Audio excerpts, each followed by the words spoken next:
Tap your neighbor and say, I'm still here. I'm still here. So most of us are looking at looking for a yes man in your life. Stop looking for a yes man and find you a prophet. You're looking for somebody to tell you all your stuff and tell you how wonderful you are. But you need somebody who can get in your behind every once in a while. Look at somebody and say, I'm telling the truth.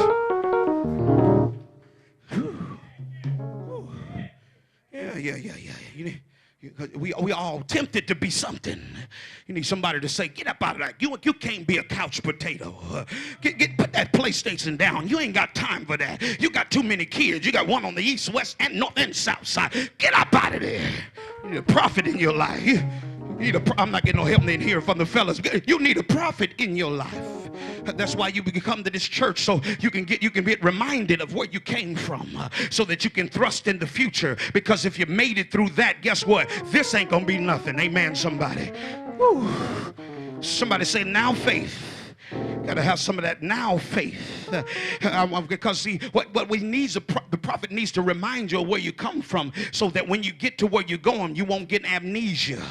You won't forget about where you came from. You ever seen Negroes who got amnesia? Folks that, y'all ain't helping me in here. Folks that just get something and then they forget about what God has already done from. Folks that got a little money in their bank account, now they don't even want to pay tithes. Y'all ain't helping them in here. You folks finally get a couple of nickels, they get a car and they don't want nobody to ride in it with them. This is a new Mercedes, but let me tell you something. God gave you the Mercedes to let somebody else to ride in it, so that you can encourage them that if I got it, you can get it. I'm not gonna get no help in here. So stop getting Range Rovers and forgetting about people, because it was the people that thrusted you into getting to where you are right now. Even the haters. You ought to thank your haters for all of the haterade. You ought to thank the haters for all of your haterade. As soon as you get successful, as soon as you get a couple nickels, you ought to go bless the hater. See where they going to eat and send them over something. Say, I'm paying for the whole bill.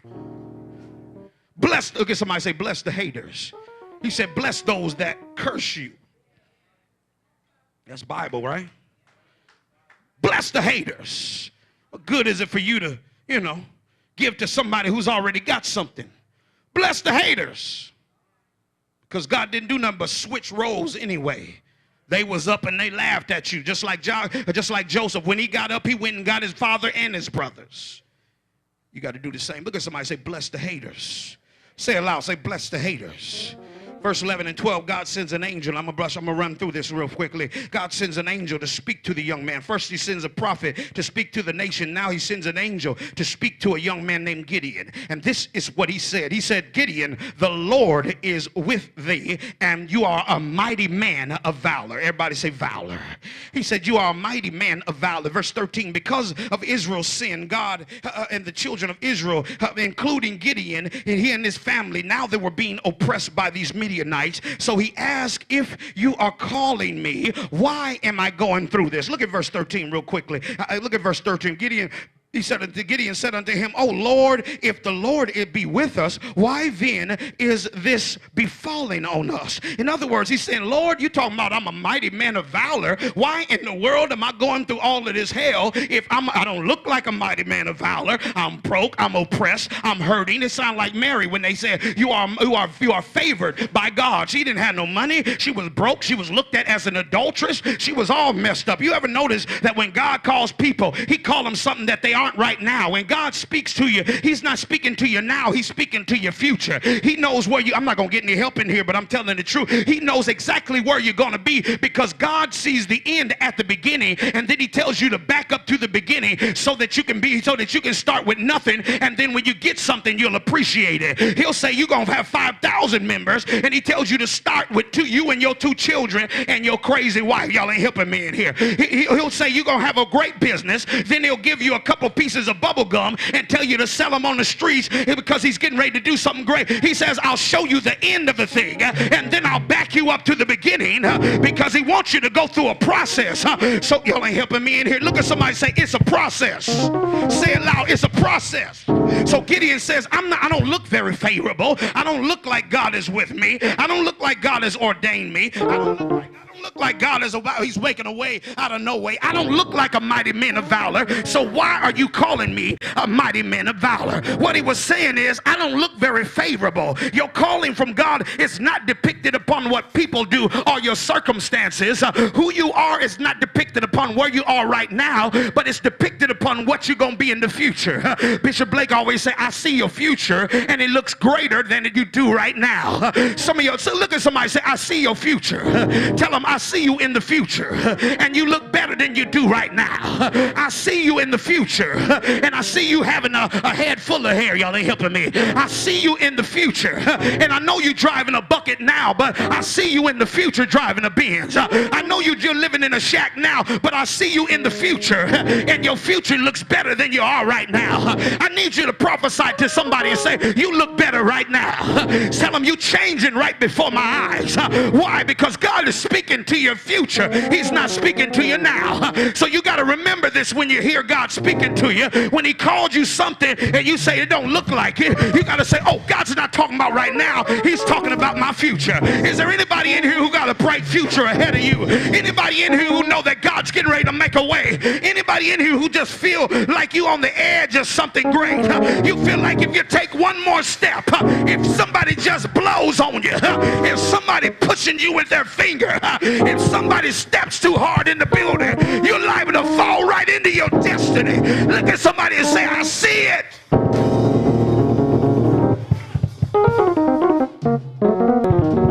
Tap your neighbor and say, I'm almost there. See, that's what it is. You're almost there. You're almost to your blessing. You're almost to your destiny. You're almost to your greatness. Greater things are coming your way. Anybody in here feel like they're on the edge and they're just about to? Don't push me, because I'm close to the edge. I'm liable to lose my edge. Why? Because it's like a jungle sometimes. It makes me wonder why I keep from going under, but I know why I keep from going under. God keeps lifting me up. God keeps lifting me up, and the more God keeps lifting me up, ouch.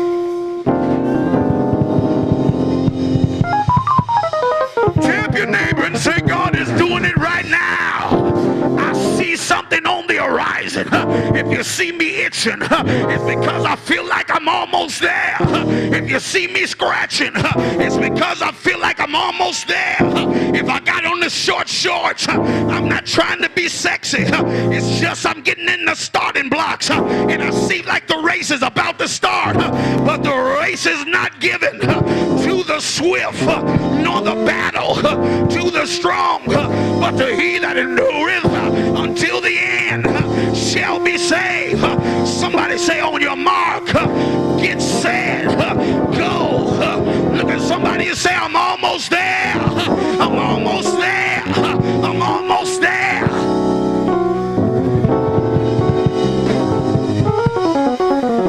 Anybody can say, I'm almost there. Say it again, I'm almost there. I may not look like it, but I am what God said I am. He said I'm in his image. He said I'm in his likeness, and I am what God said I am. Tap somebody and say yes. Sit down.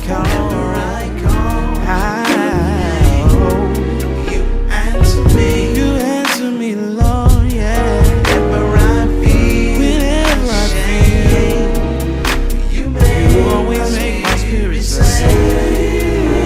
Now Jesus says that he'd never leave me nor forsake me, no. You don't feel me though.